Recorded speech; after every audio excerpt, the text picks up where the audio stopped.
अस्सलाम वालेकुम रहमतुल्लाहि वबरकातुहू। नाज़रीन किराम, आप देख रहे हैं UNN 24 न्यूज़। आपका खैर मकदम है।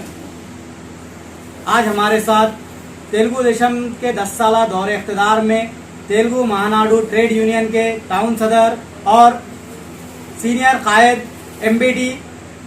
MBD के साबिक में टाउन सदर भी रह चुके हैं अब्दुल बासित साहब मौजूद है स्टूडियो में। आज हम निज़ामाबाद ज़िले और शहर के तरक्यात और यहाँ के कायदीन और अवाम राय दहिंदों और वोट की अहमियत अफादियत और जो कायदीन साबिक में MPs ने इख्तिदार पर फायज होने के बाद अवाम के साथ जो वादे किए थे उसे फरामोश कर दिया, इन हसास मसाइल पर बातचीत करेंगे। अस्सलाम वालेकुम रहमतुल्लाहि वबरकातुहू। अब्दुल बासित साहब, वेलकम टू UNN 24 न्यूज़। वालेकुम सलाम सोहेल भाई, मेरी तरफ से अब्दुल बासित मैं आप UNN 24 न्यूज़ चैनल के तमाम नाज़रीन को और मैं आपको तहे दिल से मैं शुक्रिया अदा करता हूं और मैं आप लोगों को अपनी तरफ से सलाम पेश करता हूं। वालेकुम सलाम। तो नाज़रीन, आज हम बासित साहब से जो MBD के बहुत सीनियर कायद है, बरसों से MBD में अपनी बेबाक और गैर जानिबदार खदमात अंजाम देते आ रहे हैं और अवामी फलाह और अवामी मसाइल के हल के लिए हर वक्त वो कमर बस्ता रहते हैं। आज हम इनसे बातचीत करेंगे। अब जबकि पार्लिमानी इंतखाबात कुछ रोज ही मुनक़िद होने में बाकी है, तो अब्दुल बासित साहब, हमारा सवाल ये है कि जैसे कि साबिक में MP के कविता रह चुकी है, साबिका MP MLC कविता मैडम ने निज़ाम शुगर फैक्ट्री के अहिया का 4 माह के अंदर वादा किया था, वो वादा वो फरामोश कर दिए और अब तो अवाम ने उन्हें इक़्तिदार से बेदखल कर दिया है। इससे मुताबिक आप राय दहिंदों को क्या कहना चाहेंगे? सोहेल भाई, सबसे पहले तो मैं आपको एक बात क्लियर करना चाहूँगा कि मैं अल्हम्दुलिल्लाह निज़ामाबाद में लगभग मैं 30 साल से सियासी मैदान में हूँ। रूलिंग गवर्नमेंट तेलुगु देशम जब हुकूमत थी, तो जब मैं 15 साल में जो है सो हुकूमत में था, हुकूमत की हम जो है सो एक नुमाइंदे के तौर पे सिटी सदर के हिसाब से मैं जो सो अल्हम्दुलिल्लाह निज़ामाबाद में आवाम के जो भी मसाइल होते थे उसके ऊपर बढ़ चढ़ के हिस्सा लेके हम काम करते थे। ऐसा काम करते थे हम तो गवर्नमेंट, अगर हमारा CM अगर हम TDP के थे, गवर्नमेंट अगर तेलुगु देशम की थी, तो आजकल के लीडरों में जैसा नहीं। हम हुकूमत में है, अगर हुकूमत की पार्टी में है तो हम हुकूमत जो वादे करी वो वादों को हुकूमत को याद दिलाते थे। चाहे हमारे लोकल के MLA हों दो, MP हों दो, मिनिस्टर हों दो। उस वक्त के हमारे मांडवा साहब मिनिस्टर थे, ऊंचाराम साहब मिनिस्टर थे, केशपेली गंगाटी साहब MP थे, सतीश पवार साहब MLA थे। तो ये लोगों को जाके हम माइनॉरिटी का एक हमारा एक डेलीगेशन था, एक वफाद था, पूरा हमारे चार्टर था, हम जाके उस वक्त तो उनको पकड़ के बोलते थे, याद दिलाते थे कि आप ये वादा करे हुए, ये होना चाहिए, ये करना चाहिए। हो गया क्या सोहेल में मालूम है, आजकल लोग क्या है बोल तो वो गनमैन की जैसी जिंदगी गुजार रहे हमारे कायदी, हाथ बन के पीछे अक्का अक्का ना ना ना, नहीं, वो उसको लीडर ना, मैं तो मानता ही नहीं। माशाअल्लाह बासित साहब बहुत सही फरमा रहे थे। सिर्फ अक्का अन्ना करके हाथ बांधकर स्टेज पर और प्रोग्राम से पीछे फिरना ही एक लीडर की डेफिनेशन नहीं होती। लीडर की डेफिनेशन ये होती है कि वो तारीफ ये होती है कि लीडर की वो आवाम की फलाह बहबूद तरक्की इनके मसाइल से आला कायदीन को वाकिफ करवाते हुए उसके हल के लिए अनथक मेहनत करे, जद्दोजहद करे। बिल्कुल बजा फरमाया बासित साहब आपने।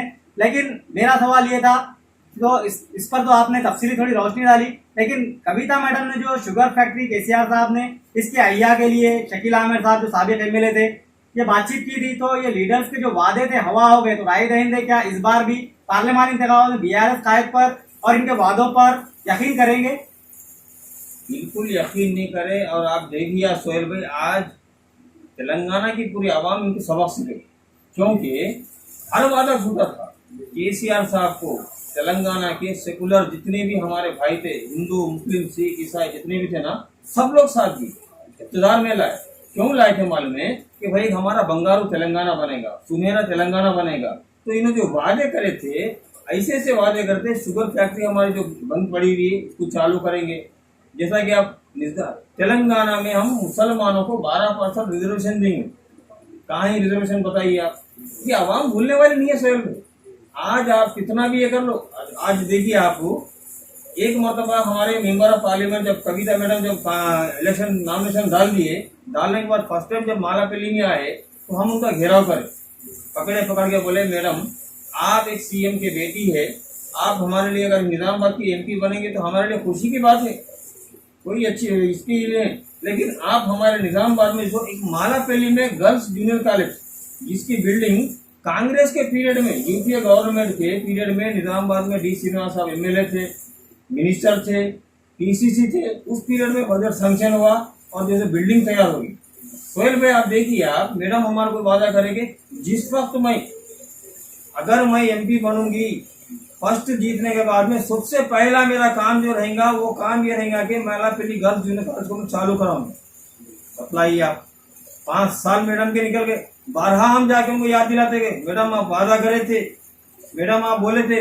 हम लोग जो है सो सेक्रेटरीट में गए, वहां पर जाके हम जैसे मालूम करें सेक्रेटरीट में, तो वहां पर सोहेल भाई हमको ये मालूम पड़ा कि मैडम वो फाइल को रुका के रखे गए। इसकी वजह क्या थी बासित भाई? ये क्या था बोले को डेवलप, जिसकी नीयत सही होती ना उसकी नीति सही होती। नीयत आपकी कुछ करने की नहीं थी, आपको क्या था, आपके वालिद साहब के नक्शे कदम पे चलने का था। झूठे वादे करो, अगर कोई उठ के आपको सवाल करे तो बैठो बैठो, तुमको क्या तुम्हारे बाप को बोलूं क्या बोल के आपके फादर बोल दी, आपका भी वही अमल था। इसका खमियाजा तो वो भुगत चुके हैं। आप देख रहे हैं अवाम ने उन्हें किस तरह बेदखल कर दिया इख्तिदार से, और वो घर में बैठे हुए और शराब के स्कैम में वो मैडम तो ईडी और सीबीआई की तहवील में है। तो सिर्फ मुस्लिम को आपका कहना है कि वोट के हद तक इस्तेमाल किया गया, सेकुलर बताकर, बल्कि उनकी दिल से फलाह तरक्की के लिए कोई इकदाम नहीं किए गए। और मालापल्ली गर्ल्स कॉलेज जो यूपीए गवर्नमेंट कांग्रेस की हुकूमत में बिल्डिंग तामीर की गई थी, डी श्रीनिवास साहब ने इसका संगे बुनियाद रखा था और इसे काम मुकम्मल करवाए थे। बावजूद इसके 10 साल बीआरएस के दौर में इसके अहिया को यकीनी नहीं बनाया गया, सिर्फ गुमराहकुन ऐलानात और वादे, झूठे वादे करते हुए आवाम से वोट बटोरा गया। अब क्या आप जो जीवन रेड्डी साहब एमपी उम्मीदवार है कांग्रेस से निजामाबाद से, इनसे क्या उम्मीद रखते हैं आप? सोहेल भाई हमारा निजामाबाद क्या है बोल तो एक सेकुलर जो तो जिला है, हम यहाँ पर हर आदमी का वेलकम करते, खुशामदीद करते। बिल्कुल आइए, जीवन रेड्डी साहब हम तो सुने हैं कि एक अच्छे आदमी है, हमदर्द है, क्या खासतौर पे किसानों के लिए भी आप बहुत अच्छे हैं। तो हम यही उनसे उम्मीद करेंगे कि आप निजामाबाद की आवाम, निजामाबाद के खासतौर पे मैं मुसलमानों के लिए, दलित भाइयों के लिए आप अच्छा सोचेंगे, अच्छा करेंगे, निजामाबाद की आवाज आप पार्लियामेंट में उठाएंगे। मैं इसलिए ये बोलना चाह रहा हूँ सोहेल भाई, निजामाबाद में बहुत सारे हमारे मसाइल। निजामाबाद में आपको शमशान घाट बनने के लिए 2 करोड़ रुपए मिलते, लेकिन निजामाबाद में मुसलमानों के कब्रिस्तान के लिए 2 लाख रुपए नहीं मिलते। ये हमारे साथ भेदभाव किया जाता है। तो जो मैं कॉलेज का आपको जिक्र कर रहा था, ये यूपीए गवर्नमेंट में, कांग्रेस के गवर्नमेंट में बने हुआ है। तो हम उम्मीद ये कर रहे हैं कि जीवन रेड्डी साहब अगर कामयाब हुए तो हम उनसे ये उम्मीद कर रहे हैं कि क्या आप जिस तरह से कविता मैडम वादा करे थे, क्या आप भी हमको कोई वादा करेंगे, तयकुन देंगे या अमली इक़दाम में करेंगे, या नहीं तो आप भी जो है सो भरतदान में डाल देंगे। तो आपको ये मालूम चाहिए सोहेल भाई, निजामाबाद में जितने भी लोग हैं, आज देखिए सबसे ज्यादा निजामाबाद के उलमा इकराम हमारे मसाजिदों में, या हमारे अच्छे अच्छे दानिश्वर लोग, आपके जैसे खासतौर पे बेबाक चैनल चलाने वाले, यूट्यूब चैनल चलाने वाले, आज अल्हम्दुलिल्लाह मैं सबसे पहले तो मैं UNN 24 न्यूज़ चैनल के जितने भी जो नाज़रीन हैं, सबसे मैं गुजारिश करता हूं कि इसको ज़्यादा से ज़्यादा शेयर करो, क्योंकि बेबाकी से बताना और बेबाकी से आपको सवाल करना, ये सिर्फ आजकल जो चल रहा है UNN 24 न्यूज़ चैनल चल रहा है। तो मैं बतलाना ये चाह रहा हूँ कि ये भी एक बहुत बड़ा आपका एक इक़्तिदार। शुक्रिया भाई। नहीं देखो, शुक्रिया की बात नहीं, आप जो कुर्बानी दे रहे हैं ना, आप ये मत समझिए कि निजामाबाद के हर छोटे से छोटे मसाइल को आप बतलाते हैं, लोगों के जहन में लाते हैं, बड़े बड़े लीडरों को आप जैसे नहीं बताते हैं कि भाई निजामाबाद में मसाइल क्या है। तो ये भी आपका एक बहुत बड़ा कारनामा है। तो हम यही बतलाना चाह रहे हैं कि जो भी कामयाब होंगे, आप देखिए निजामाबाद में शब्बीर अली साहब कॉन्टेस्ट कर रहे थे, निजामाबाद में सबसे ज्यादा पोलिंग परसेंटेज माइनॉरिटीज एरिया का हुआ।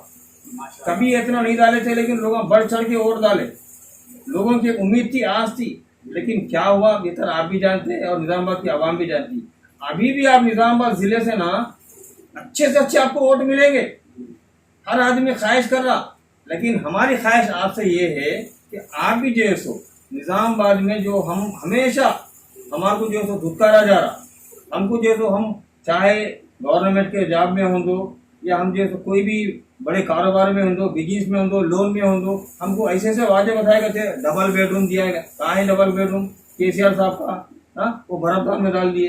12% रिजर्वेशन बोले, वो भी चले गया। 4% शब्बीर अली साहब जो है सो वही राजशेखर साहब के पीरियड में जब अच्छी मेहनत करे दिलाए, हम शब्बीर अली साहब का बहुत तहे दिल से शुक्रिया अदा करते हैं हम, क्योंकि ये शब्बीर अली साहब का एक बहुत बड़ा कारनामा था, क्योंकि आपकी बहुत सारी कोशिश थी, आप लगातार रह के जैसे काम करें।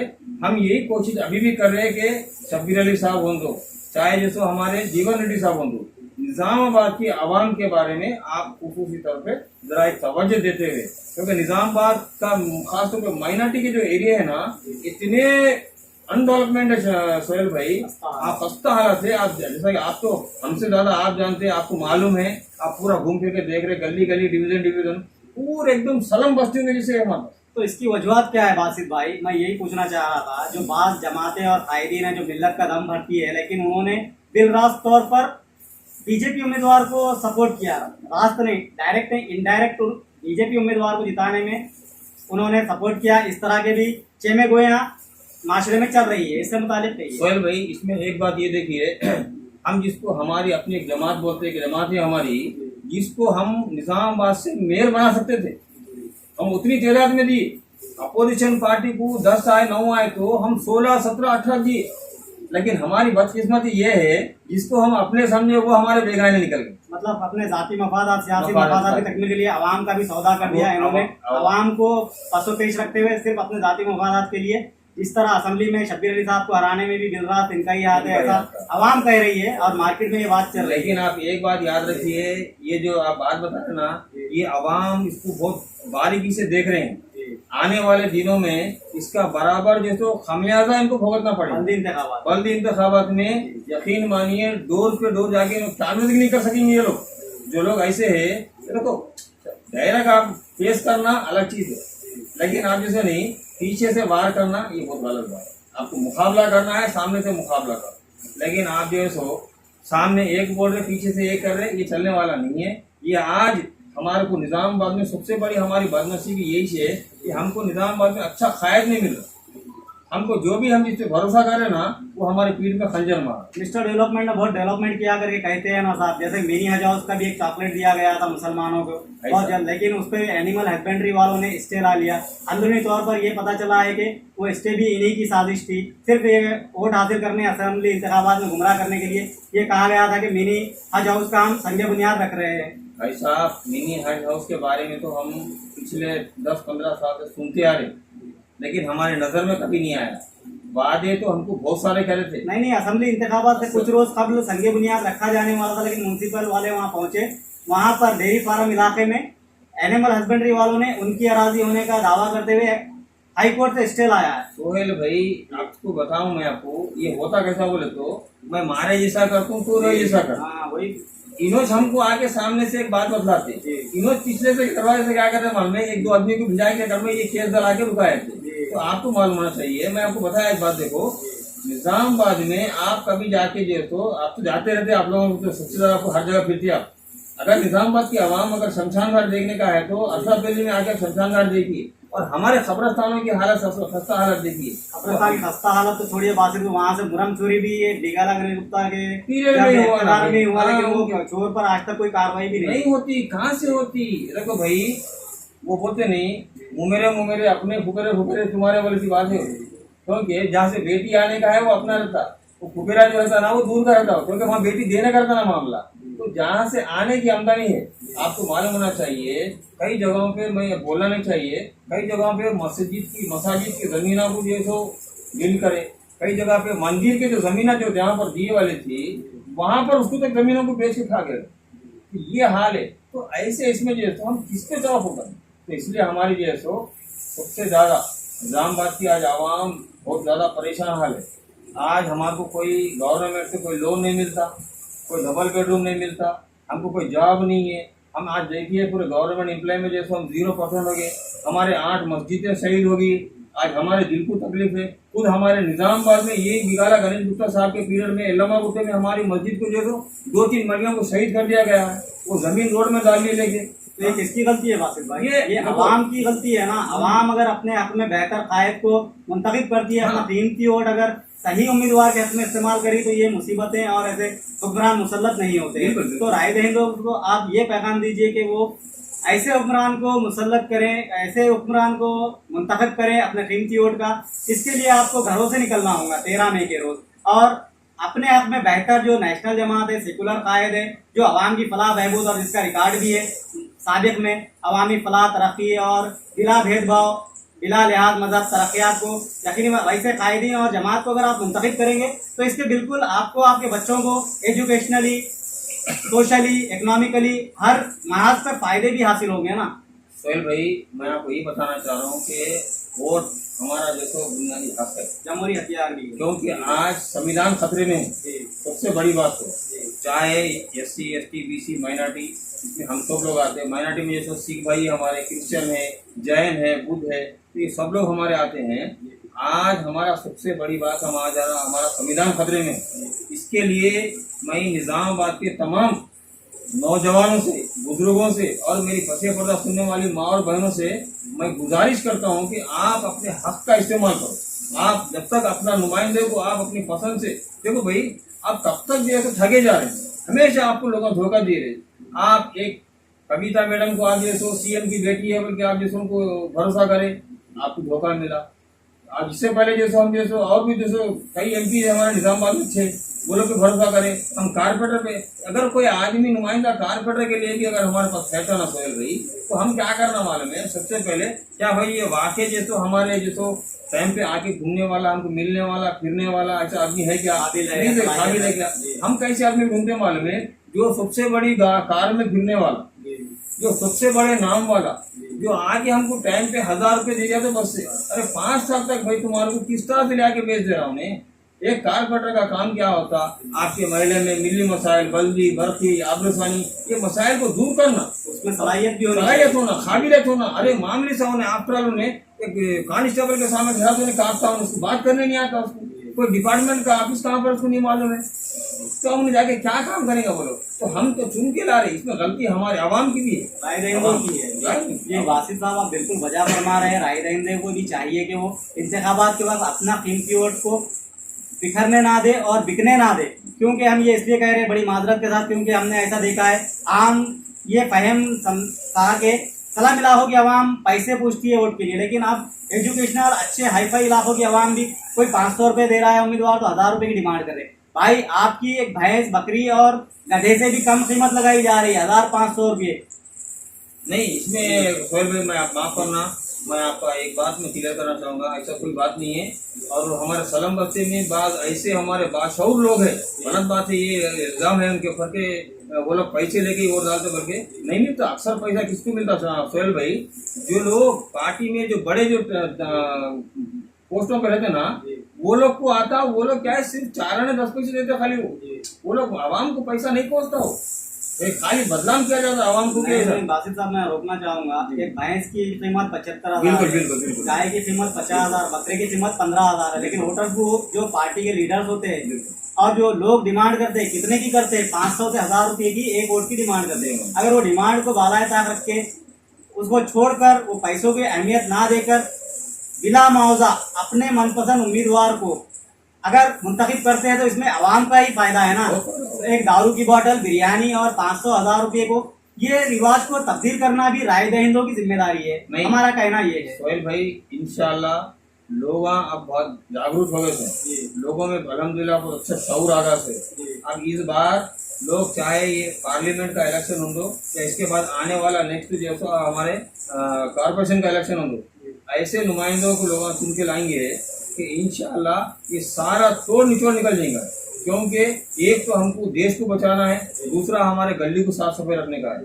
तो इसी से जैसे हम जैसे आज चाहे तो हमको तालीम में हो दो, सेहत में हो दो, चाहे जैसे रोजगार में हो दो, ये चीज़ें अगर हमको होना बोले तो अभी जैसे अच्छा इंडिया गठबंधन का बेहतरीन जो है सो हम देखते आ रहे हैं कि नेशनल TV पे भी जो है सो राहुल गांधी जो है सो 30 लाख जॉब के बारे में खासकर क्या नौजवान, आज बेरोजगारी देखिए आप कहाँ से कहाँ बढ़ जा रही है।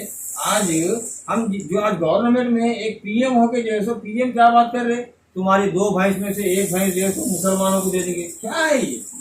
क्या कोई बात है? तो PM का कोई ये बात करने का? आज हमारे गर्ल्स में जैसे लोग हमको जैसे खूब मंगलसूत्र छीन के जैसे मुसलमानों को दे देंगे, ज्यादा बच्चे पैदा करने वालों को दे देंगे। क्या है ये भाषा? ये ये बहुत गलत है ये, इसलिए लोग जानेंगे अच्छी तरह से। मैं आपको खासतौर पर मैं मुसलमान के बारे में नहीं बता रहा हूँ, मैं हमारे दलित भाई होंगे, सिख होंगे, क्रिश्चियन होंगे, तो तमाम लोग जो है तो जागरूक हो गए हैं।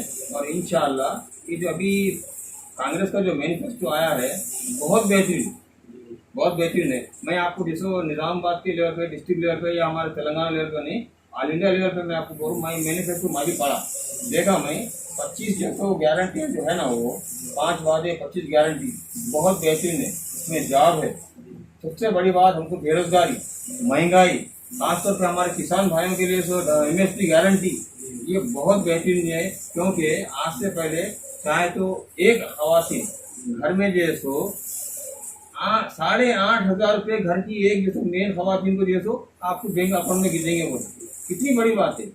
और ये सेंट्रल के तकरीबन हम जो देखते आए ना हमारे बचपने में, इंदिराम्मा इल्लू जितने भी आप देखे ना, ये खासतौर पे कांग्रेस के पीरियड में अच्छे जैसे काम हुए हैं। और जो है सो हमको उम्मीद है और उम्मीद करते हम भी ये कि खासतौर पे सो कांग्रेस जो है सो अपने वादों को पूरा करेगी। और निज़ामाबाद में यकीन मानो सोहेल भाई, आप देखिए तकरीबन डेवलपमेंट की जो चीजें हैं ना आपको कांग्रेस के पीरियड में हुए। मतलब आप राष्ट्र कांग्रेस उम्मीदवार और कांग्रेस पार्टी की तारीफ कर रहे हैं? नहीं, मैं ऐसी बात नहीं है सोहेल भाई, ये तो खैर आवाम का भाई कांग्रेस के टक्कर में यहाँ बीजेपी उम्मीदवार अरविंद भी है। नहीं, अरविंद के भी कुछ काम होंगे यहाँ पर। देखो उनका काम क्या था, दरवाजे को लाल करना, क्या दरवाजे को लाल करना। निजामाबाद नाम से उनको इतनी चीड़ है, उन्होंने हमेशा बात करे कि मैं निजामाबाद को इंदौर बनाया था। अरे बाबा क्या है, तुम्हारे अब्बा कभी नहीं बोले, तुम क्यों बोल रहे?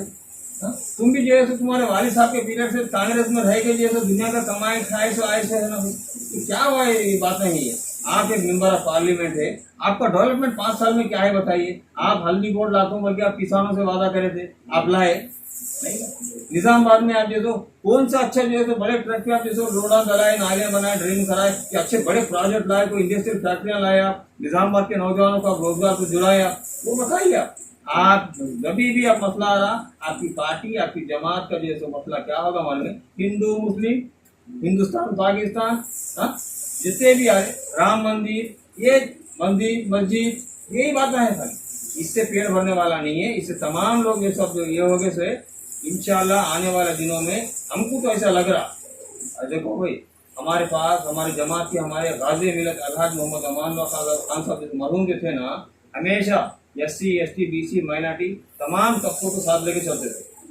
आज उन्हीं के नक्शे कदम पे अमजदुल्ला खान साहब भी चल रहे। आज हम बहुत बड़ी कुर्बानी दी है। हैदराबाद जैसे शहर में जैसो हम असेंबली इलेक्शन में एक कॉन्स्टिट्यूंसी में हम जैसे 50,000 वोट लाए थे। हाँ, अगर हम ऐसे 5 कॉन्स्टिट्यूंसी में अगर लड़ते थे तो 1.5-2 लाख वोट तो हम आराम से ले लेते थे।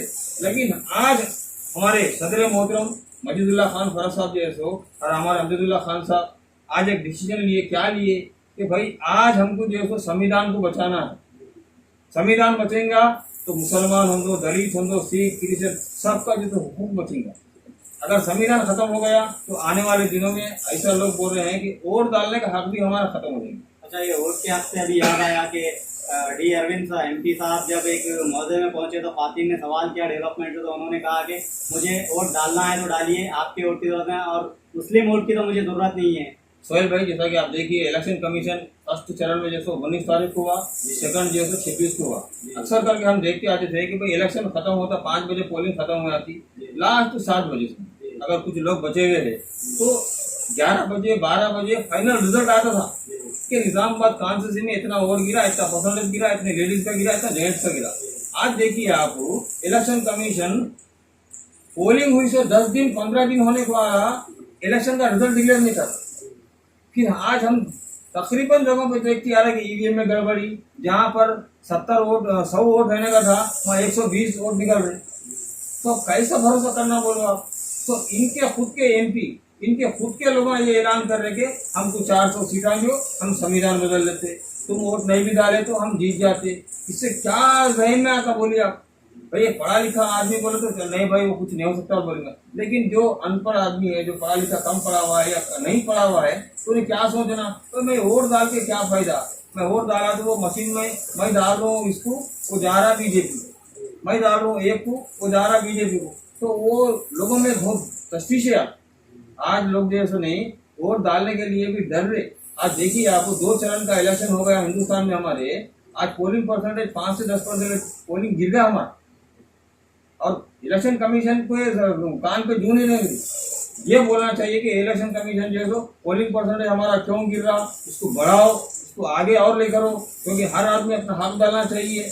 आज देखिए आप सूरत में, गुजरात के सूरत में जो वाकया हुआ है, सारे के सारे जितने भी जो लोग नॉमिनेशन डाले थे वो लोग पूरा को हटा दिए, बीजेपी जो अपना रिजल्ट डिक्लेयर कर दी। कैसे करते हैं इसमें? आपको मालूम चाहिए सोहेल भाई, आप देखिए प्याट में नोटा का एक बटन भी होता, कैंडिडेट अगर एक है तो नोटा है ना, अगर उसमें अगर नोटा को अगर ज़्यादा डाल दिए तो आप सर्टिफिकेट भी दे दिए, जबकि रिजल्ट हमारा कब है 4 जून को, आज ही जून को जैसे सर्टिफिकेट दे दिए। तो कैसा हम ये भरोसा करना इलेक्शन कमीशन पे कि हुकूमत पे कि हमारे जो अभी बता रहे थे आपके एमपी साहब बोले कि जैसे वोट नहीं भी डाले तो हम जीत जाते, तो कैसा? तो इसके बारे में हमारी जो है सो आवाम से भी गुजारिश है, खासतौर मेरी आवाम से गुजारिश है कि आप अपना वोट को डालने के बाद में वीवीपैट में जैसे आपका वोट कहाँ गिरा चेक करो। इसके बाद में जो भी अपोजिशन के पार्टियों के जो पार्टियां हैं, चाहे कांग्रेस हो दो या और कोई भी और पार्टी कोई भी हो दो, चाहे इंडिपेंडेंट हो दो, वो लोग का जिम्मेदारी बनती है कि जहाँ पर हमारा जो बादशाह रखते ना वहाँ की कड़ी निगरानी करनी बहुत ज़रूरी है।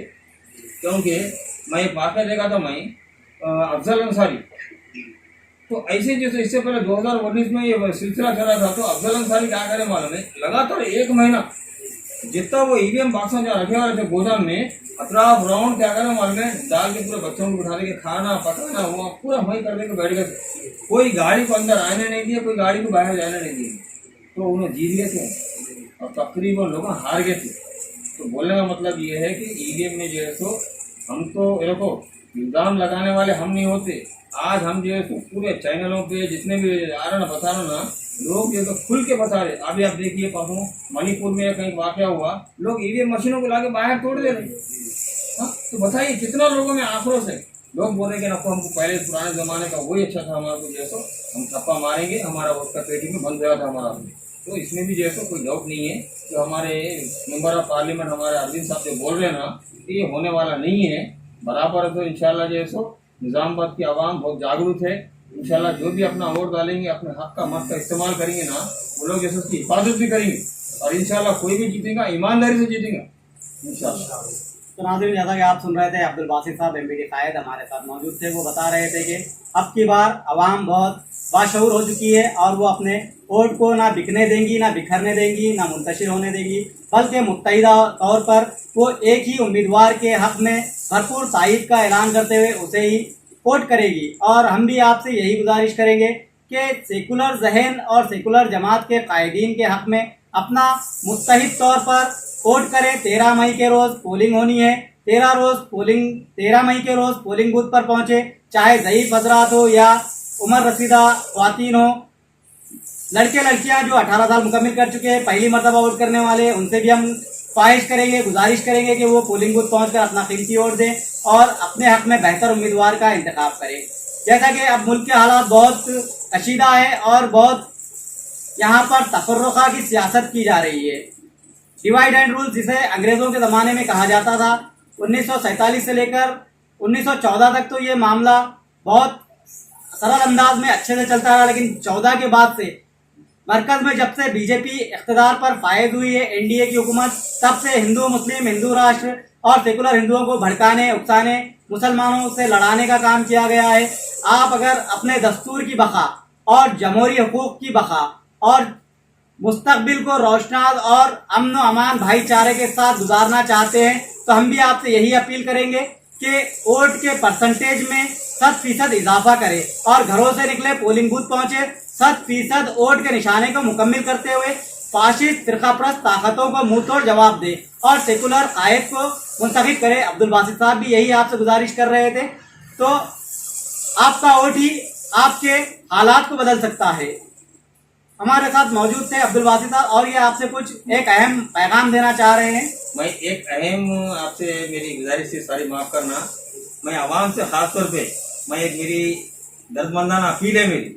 अब्दुल बासित, मैं मजलिस बचाओ तहरीक निज़ामाबाद के सीनियर कायद के हिसाब से मैं ये चाह रहा हूँ कि जितने भी मेरे चाहने वाले हैं या जितने भी ये लोग मेरी न्यूज़ को देख रहे हैं, सबसे मेरी गुजारिश है कि UNN 24 न्यूज़ चैनल को सब्सक्राइब करिए, आप लाइक करिए, शेयर करिए, क्योंकि ये लोग जितना बेबाकी से ये लोग जो सो आज छोटे से छोटे लीडर की, छोटे से छोटे कायद की और जो कई जगहों पे जाके जो सो अपना उम्दा जो मिसाल पेश करके जो कर रहे हैं, आप जितना इसको जो लाइक शेयर सब्सक्राइब करेंगे ना, मेरे दिल से खुशी होगी। ये मेरी गुजारिश है आप लोगों से, हाथ जोड़ के मेरे अस्सलाम वालेकुम। बहुत बहुत शुक्रिया वासिद भाई, आपने आपका कीमती वक्त दिया। तो नाज़रीन, जैसा कि आप अब्दुल बासित साहब को सुन रहे थे, इन्होंने हमें वक्त दिया और आपके लिए भी शऊर बेदारी के लिए कुछ अहम मैसेज भी दिया है इन्होंने। आप इनकी बातों पर गौर करें। क्या अब तक आपको कायदीन ने हकीकी तौर पर एक वोटर्स मानते हुए एक हकीकी माइनॉरिटीज को जो उसके हुकूक है वो फ्राहम भी किए हैं या सिर्फ वोट बैंक के तौर पर इस्तेमाल किया है, इस पर गौर करना बहुत ज़रूरी है। चाहे वो किसी भी जमात या पार्टी हो, सिर्फ और सिर्फ आपका इस्तेमाल किया गया, वोट बैंक के तौर पर आपको इस्तेमाल किया गया। अब की बार आपको ये बदलाव लाना है तो ये वोट ना आपको तलवार से लड़ना है, ना गन या गोली और तोप की जरूरत है। बस आपकी एक उंगली, ये एक वोट आपका मुस्तकबिल को आपके बच्चों के बदल सकता है। जो 14 से पहले हिंदुस्तान एक गुलदस्ते की तरह हुआ करता था, हिंदू मुस्लिम सिख ईसाई गुलदस्ते की मानिंद यहाँ मिलजुल कर रहा करते थे, अमन अमान भाईचारा हुआ करता था, मॉब लिंचिंग का नाम कभी सुनने को नहीं मिला था, ना किसी तरह के घोटाले, ना सेल रेल तेल बिका था। सब ये आपकी धरोहर संपत्ति, आपकी जायदाद मिल्कियत थे।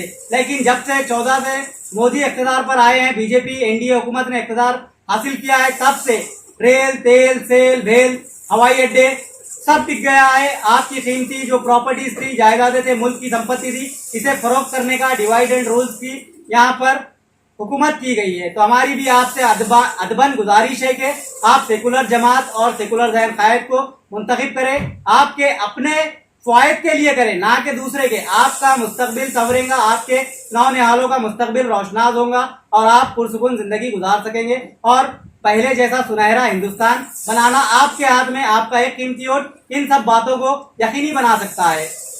और हमारी आखिरी में आपसे गुजारिश है कि UNM 24 न्यूज जो बेबाक और गैर जानिबदारी के साथ आपको खबरें पल पल की खबरों से अपडेट रखता है, इसे YouTube पर सब्सक्राइब करें, फेसबुक पर हमारे पेज को सोहेल खान जर्नलिस्ट को फॉलो करें और लाइक शेयर जरूर करें। अब दे इजाजत, अल्लाह हाफिज।